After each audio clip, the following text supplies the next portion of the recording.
panah diarahkan ke anak muda itu dan anak muda itu meninggal dunia.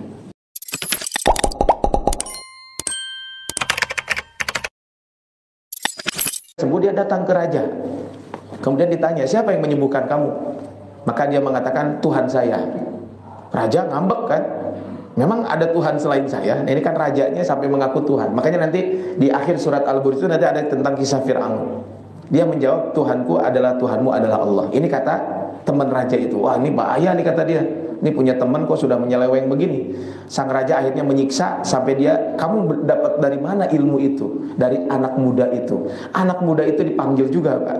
Ketika dipanggil, nak telah sampai kepadaku mengenai sihir, bahwa kamu bisa menyembuhkan orang sakit kusta, buta dan penyakit. Aku tidak bisa menyembuhkan apapun kecuali Allah. Itu kata siapa?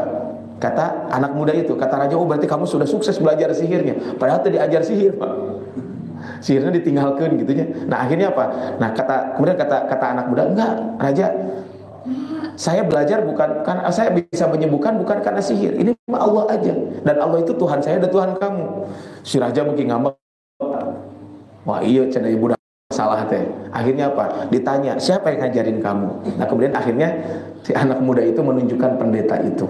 Dan pendeta itu akhirnya Pak dibunuh. Dan bunuhnya coba Pak, ujung kepala dan maka raja meletakkan gergaji di ujung kepala, kemudian menggergajinya ya sampai separuh kepalanya jatuh ke tanah. Jadi bisa kebayang ya, ini hukuman, tapi dia mempertahankan keimanan itu. Kemudian raja berkata kepada orang-orang yang buta, keluar kamu dari agamamu, kalau nggak mau saya gergaji juga. Yang temannya tadi Pak. Nah tadi, kalau untuk kepentingan pribadi itu teman pun dikorbankan. Kan itu teman dekatnya. Akhirnya sama digergaji juga. Raja berkata kepada anak muda, keluarlah dari agamamu. Kata anak muda, saya nggak mau. Kemudian raja mengirimkan anak ini bersama sejumlah orang ke gunung. Kata raja, alungkeun ti gunung gitu. Begitu nyampe ke gunung dengan pasukannya, dia berdoa, ya Allah, anak muda ini. Kemudian dia berdoa, apa doanya coba di sini? Anak muda, ya Allah, tolonglah aku dari perbuatan mereka dengan apa saja yang Engkau kehendaki. Gunung bergetar Pak. Akhirnya si pasukan itu pada jatuh. Si anak muda ini selamat. Balik deh ke kerajaan Nangtang. Bukan Nangtang dalam konteks itu. Nah, mana bisa balik deh, bukan bahasa gitu-gitu. Allah telah menolong saya. Kemudian yang kedua, nges bawa alungkeun cenah ka laut. Dibawalah Pak ke laut gitu. Begitu di laut berdoa, akhirnya apa? Si kapal di sini disebutkan ketika di laut maka apa? Maka ya Allah tolonglah aku. Kemudian apa? Akhirnya apa? Lalu mereka semuanya tenggelam kecuali anak muda itu. Balik deui ka raja. Kata raja, ya bingung ya budak udah dikumahakeun gitunya. Akhirnya apa? Kata anak muda itu tadi ditanya, "Kenapa kamu bisa ini?" Allah yang menolong saya. Nah, kemudian kata anak muda, "Kamu tidak bisa membunuh saya sampai kamu melakukan apa yang aku perintahkan kepadamu. Jika kamu melakukan apa yang aku perintahkan, maka kamu bisa membunuhku. Kalau tidak, maka kamu tidak bisa." Terus kata si raja, "Apa yang harus kamu lakukan? Apa yang harus kami lakukan?" Kata anak muda itu apa di sini Pak? Kumpulkan orang-orang di satu tempat terbuka, kumpulkan di tanah lapang. Setelah kamu kumpulkan di tanah lapang, kemudian ambil satu anak panah, kemudian dari anak panah itu arahkan kepada saya, kemudian ucapkan Bismillah wa rabbi hadzal gulam, dengan menyebut nama Allah, Tuhan anak muda ini. Jadi Bismillahi rabbi hadzal gulam. Jadi Bismillah dengan menyebut nama Allah, Tuhannya anak ini. Kemudian akhirnya dilakukan oleh raja tersebut Pak. Singkat cerita akhirnya betul dilakukan. Panah diarahkan ke anak muda itu dan anak muda itu meninggal dunia. Nah setelah meninggal dunia ini yang membuat raja ngambek. Kemudian orang-orang berkata kemudian akhirnya orang-orang ketika itu beriman. Kami beriman kepada Tuhan anak muda ini. Nah yang jadi masalah sebenarnya rajanya mungkin gak terlalu tahu Pak. Nah pembisiknya yang masalah. Ada orang yang berkata, apakah kamu sudah melihat apa yang kamu khawatirkan? Demi Allah, itu telah terjadi padamu. Semua orang sudah beriman. Nah, kan biasa pembisik mah pasok ngaganggu teu pararugu gitu ya.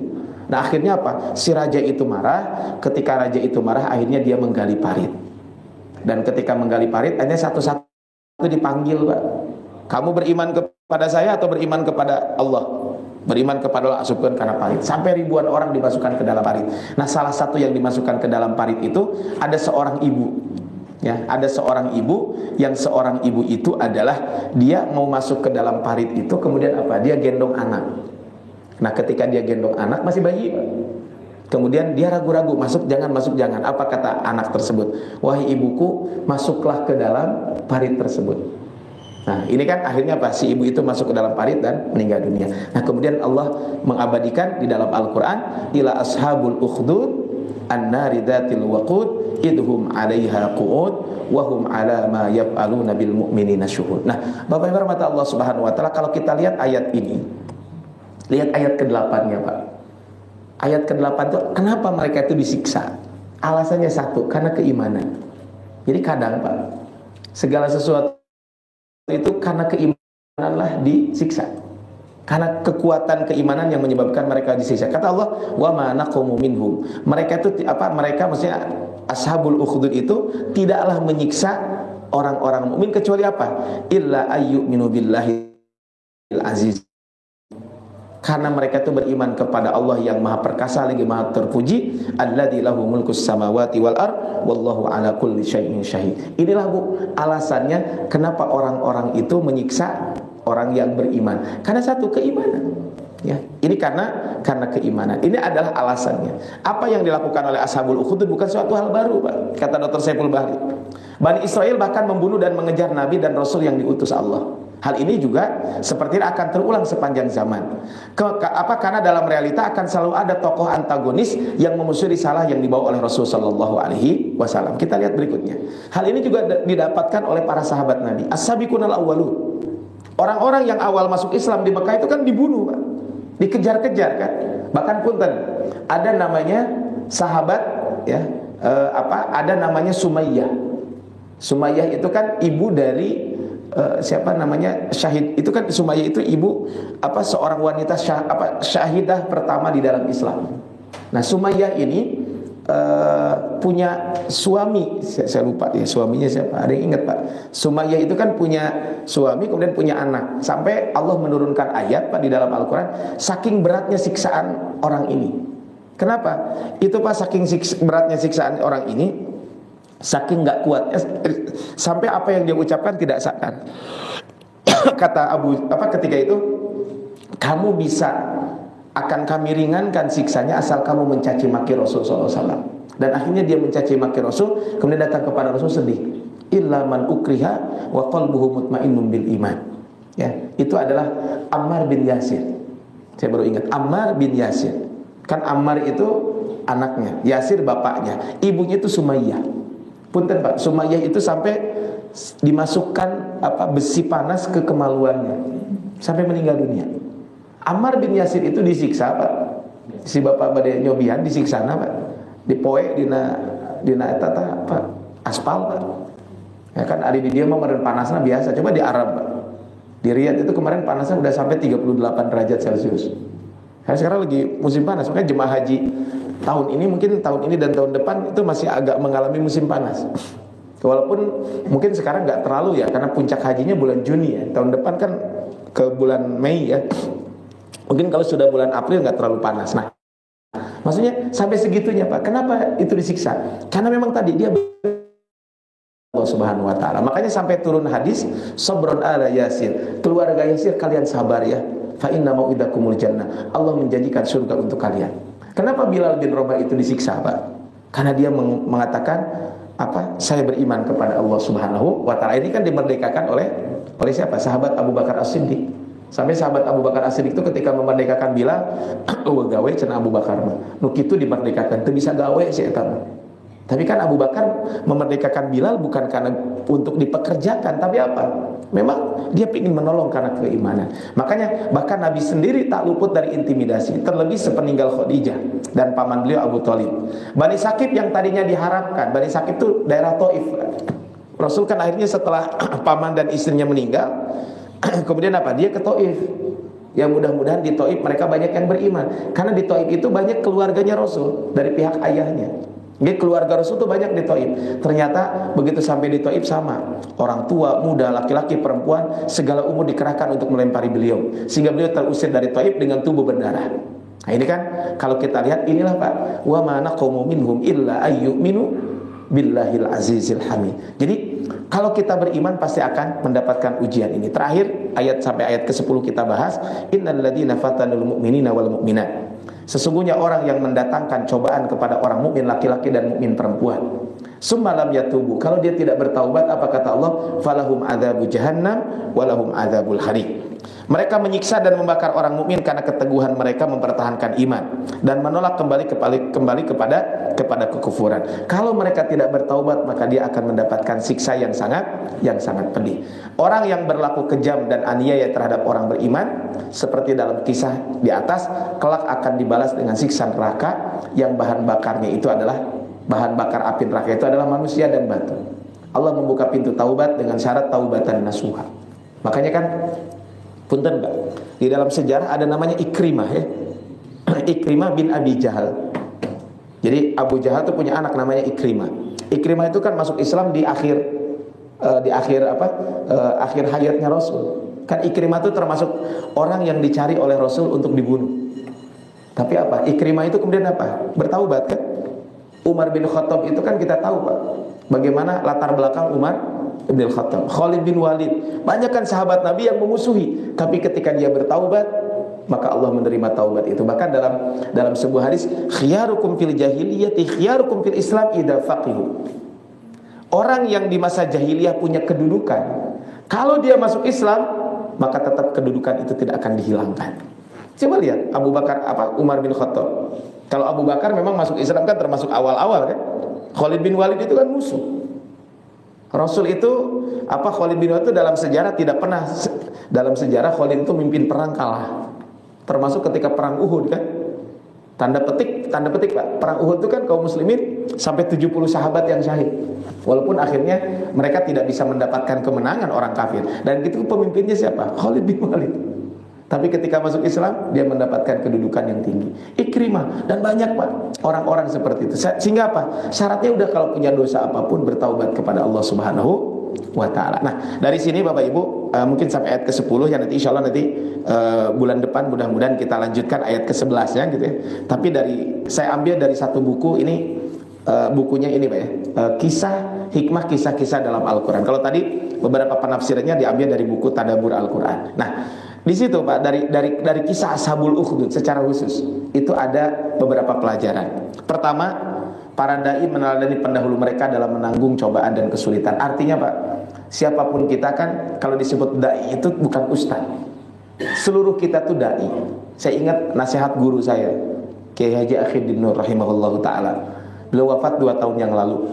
Dan beliau wafat itu pulang umroh. Jadi beliau tuh saya pengen wafat di Saudi gitu ya. Nah sebelumnya tuh umroh dulu. Nah ternyata di Mekahnya nggak meninggal, meninggalnya malah di Indonesia. Setelah beliau pulang umroh langsung masuk ke rumah sakit. Itu dulu yang menginspirasi saya tuh ketika dulu SMA. Kenapa saya pingin kuliah ke Timur Tengah? Salah satunya ke Saudi. Itu terinspirasi oleh beliau, rahimahullah taala, Ustaz Akhiddin Nur. Beliau tuh sering menceritakan tentang kuliah di Timur Tengah bagaimana gitu dulu. Nah akhirnya saya terinspirasi, saya pingin kuliah di sana. Ya, dan berkat doa beliau salah satunya mungkin ya, dan para asatidz dan orang tua, akhirnya saya bisa kuliah di sana. Nah, Ustaz Akhiddin Nur itu dulu pesan ke kami sebagai waktu itu ketika kami kelas 3 menjelang kelulusan. Bahkan di acara wisuda itu beliau mengatakan begini, apapun jadinya antum, maksudnya apapun jadinya kalian, profesi apapun kalian, maka kalian itu adalah seorang dai. Dai itu apa Pak? Dai itu orang yang mengajak kebaikan. Dan siapapun kita adalah dai. Bahkan tidak mesti harus ceramah. Bisa jadi dai itu membuat kegiatan sosial. Itu kan artinya apa? Ada kegiatan mengajak orang untuk melakukan kebaikan. Jadi tidak mesti harus dengan ceramah dan enggak. Ceramah itu hanya bagian saja mengajak orang. Tapi yang namanya dai itu apapun. Makanya ada satu tulisan, dai itu siapa? Orang yang seluruh kehidupannya itu adalah hatinya itu selalu sibuk dengan dakwah. Dakwah itu kan merencanakan, ini gimana nih, contohnya ini anak muda gimana supaya ramai ke masjid, buat berbagai macam kegiatan contohnya. Nah kita akan untuk mengajak, atau mungkin ngapain ke buat jalan-jalan ke dengan anak muda. Dan tidak mesti dengan ceramah di masjid. Bisa aja kan saya kemarin di Kiara Arta pas hari Kamis jalan sama istri saya, itu ada tuh beberapa anak-anak milenial gitu, bukan ya anak-anak usia 30-an gitu, 30-an itu sedang ngumpul gitu. Kayaknya sedang ngaji karena pada bawa Quran. Ya maksudnya di situ kan ada tamannya, bukan ngaji di jalanannya, di tamannya. Mereka sedang kumpul. Oh ini ada anak muda, ada pementornya 1 orang. Kan bisa aja, mari kita semua kita adalah para dai, minimal untuk anak-anak keturunan kita. Mungkin Bapak Ibu yang sudah punya cucu, yang punya anak. Nah, tapi Bapak Ibu tentu dalam namanya berdakwah itu pasti kita akan mendapatkan berbagai macam ujian, berbagai macam cobaan. Dan tentu cobaannya macam-macam, Pak. Cobaannya kan macam-macam. Nah, di sini kan anak muda itu sampai dibunuh kan. Terus siapa tadi? Pendeta itu kan sampai dibunuh. Nah, ini adalah kalau kita berbicara tentang ini, maka ini pasti kita akan dapat cobaan. Cobaannya itu banyak, apapun. Ya, jadi dan yang namanya cobaan ya pasti banyak. Nah, tentu ketika mendapatkan cobaan apapun itu, maka apa? Jangan sampai surut.